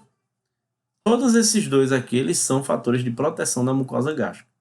Aí o que acontece? Quando a gente usa AINES, quaisquer que sejam, tá? E usa ou o AS, tá? Principalmente o AS aqui, que é o mais causador, né? Por isso a seleção dele, AS e outros AINES, ele e os outros, a gente tem aí uma inibição da produção de muco, de bicarbonato e dessas prostaglandinas. A consequência disso é que a gente perde, né, a capacidade protetora dessa mucosa. E o que pode ser gerado é justamente uma agressão do próprio ácido a essa mucosa, né, que é essas células aqui que vocês estão vendo, né, representadas, tá? Uma agressividade maior do fármaco, né, do ácido a elas, tá? Então o problema não é o fármaco em si. Na verdade, o fármaco gera o problema. O problema se chama o ácido produzido, que vai poder agir, né, irritando essa mucosa, porque a gente não tem muco e bicarbonato sendo produzidos por conta da ação dos anti-inflamatórios. Tá? Então o perigo mora justamente aí. Né? Não é exatamente porque a gente usou por via oral, não é isso. Se eu usar injetado ou qualquer outra coisa, ele pode gerar o problema. O problema se chama a inibição das prostaglandinas, a inibição da COX, melhor dizendo, da COX-1 principalmente, e a não produção da prostaglandina. Se a prostaglandina produz muco e bicarbonato e está inibida, a gente está tendo a mucosa sendo exposta à ação do ácido. Então o problema se chama acidez gástrica. Por isso que muitos estudos eles dizem assim, ó, você tem correto tomar mesmo um inibidor da bomba de próton, que é quem produz o ácido, e você tomar o seu anti-inflamatório. Inclusive, alguns deles, né, esqueci agora o nome, quem estiver assistindo que lembrar, é o Vimovo, o nome do medicamento. Ele é esomeprazol e um anti-inflamatório não esteroide, junto numa mesma cápsula. Por que é importante isso? Porque você deixa de produzir o ácido aqui, na mucosa, né? Durante aquele tempo você está usando anti-inflamatório, e aí você fica de boa, você fica lá livre da ação desse anti-inflamatório não esteroide lá no estômago, tá? E para aliviar, você pode usar também o anti-inflamatório com alimentos, é o mais correto. Mas o melhor mesmo é tomar um inibidor da bomba de próton. Lembrando a vocês que inibidor da bomba de próton, omeprazol, esomeprazol, pantoprazol, esses prazóis aí da vida, eles só podem ser usados com uso agudo, tá? Não se pode estar usando de forma crônica aí durante quanto tempo quiser, perigoso. E aqui outros fatores, né? Os fatores agressores. Se a gente tem os protetores, a gente tem também os agressores, que são aqueles que estão também no estômago. Então a gente tem a pepsina, que é a enzima que digere proteínas, que é ativada pelo ácido, e a gente tem o H. pylori, que é uma bactéria bem agressiva que é resistente ao ácido do estômago. Então, muita gente tem H. pylori e tem a úlcera péptica por conta da agressão ao estômago, logicamente, pela acidez, pela má alimentação, certo? E aí essa H. pylori ela se aloja lá, vai ter infecção, lógico, e isso pode ser gerado uma úlcera que, se não for tratada, pode gerar câncer. Então, para esse tipo de público, o correto é você estar utilizando antibiótico, né? Tem umas associações aí de claritromicina com amoxicilina, claritromicina com levofloxacino, tá? Então, faz essas associações para matar essa bactéria H. pylori. Quem fez endoscopia alguma vez na vida, é coletado um material para biópsia, tá? Para ver se a pessoa tem H. pylori ou não, se tem infecção para H. pylori. E o próprio ácido gástrico aqui, ele também faz essa agressão. Eu colocaria também aí o tabagismo, né? Poderia colocar aí também para vocês o álcool, tá? O etanol, ele também é agressor da mucosa gástrica. E aqui AS e outros AINES, né, gerando o problema. Então, a gente já não tem aqui, né, o uso deles, então o muco e bicarbonato não estão produzidos. E aí o que acontece é que a gente tem, né, essa camada de bicarbonato não sendo produzida e o estômago ele fica suscetível à ação do ácido. Certo? Então, eles aí todos atuando, então a gente não tem essa proteção na mucosa gástrica, consequentemente a agressividade, os fatores agressores aí sendo liberados. Além disso, a gente tem o ácido araquidônico, que vai a COX agir sobre ele, produzindo a PGI e a PGE, já viu, né? E essa PGI e essa PGE, elas vão justamente promover uma elevação do fluxo sanguíneo renal, tá Ou seja, ativar a função fisiológica dos rins. Estou ativando os rins, funcionando os rins, tá? Prostaglandinas aí que são fisiológicas, né? Produzidas fisiologicamente a todo instante. Porque a COX-1 ela não para de ser produzida, principalmente ela. Aí o que acontece? Quando a pessoa toma, né, o seu AINE, o seu anti-inflamatório não esteroide, né, que faz uso desses anti-inflamatórios, esses AINEs, o que é que acontece? Você tem um bloqueio da COX, tá? Consequentemente, você para de produzir naquele tempo as prostaglandinas PGI e PGE, e o que gera-se é uma perda desse fluxo sanguíneo renal, que traz como efeitos adversos principalmente retenção de sódio e de água, traz edema, traz hiperpotassemia e traz uma chamada nefrite intersticial que pode acometer qualquer paciente que seja. Tá? Então, os efeitos adversos também estão relacionados aos rins e podem gerar lesões renais nesse paciente. Então, o uso também tem que ser com muita cautela. Certo? Então tá aí, ó, retenção de sódio, edema, hiperpotassemia e nefrite intersticial. E aí a gente tem, né, as doenças que levam ao aumento de vasoconstrictores, esse fluxo sanguíneo renal ele fica diminuído porque há uma oclusão, né, pode dizer assim, uma vasoconstricção. A doença renal, a doença cardiovascular, elas reduzem por si só o fluxo sanguíneo renal, aumentando aqui a presença de vasoconstrictores, como a angiotensina 2, as catecolaminas e a vasopressina.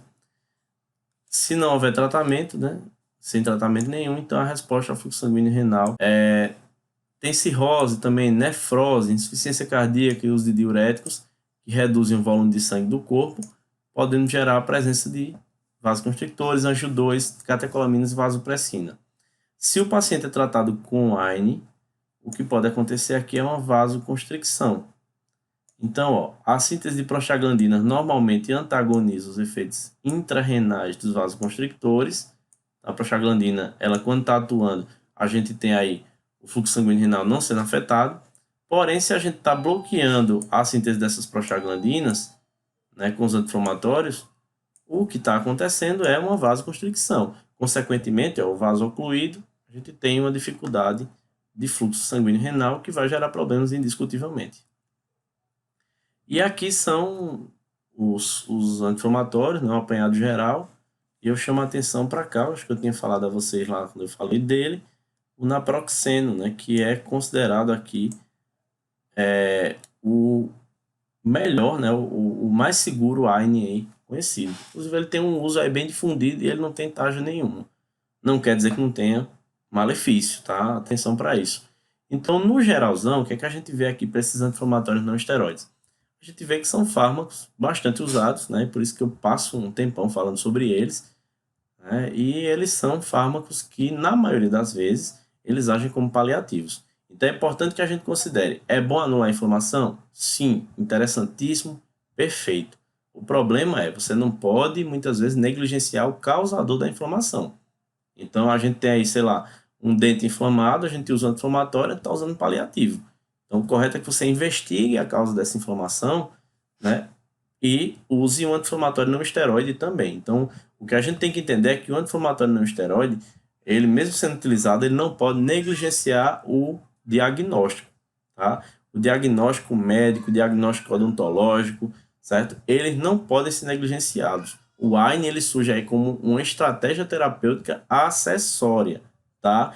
Se ele não for acompanhado do bom diagnóstico, ele passa a ser um paliativo, tá? Então, eu digo a vocês assim, explorem os efeitos quando necessário, né? Usem como paliativo se necessário. Muitos deles na prescrição até vêm como se necessário, mas prestem atenção nos efeitos adversos.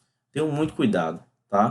Mas não negligenciem o diagnóstico, não negligenciem o paciente, o profissional da medicina e o profissional da odontologia, tá? Eles são habilitados para o diagnóstico e usam medicamento quando necessário, se necessário, e de preferência se for associado a um diagnóstico, né, de forma mais responsável. Isso traz para a gente o uso racional de medicamentos, tá? E evita estar usando isso aí em excesso, tá? A gente, como profissional, né, de saúde, né, eu falo como farmacêutico, eu não digo que eu sou um profissional que estimula o uso de medicamento, eu não estou aqui para estimular.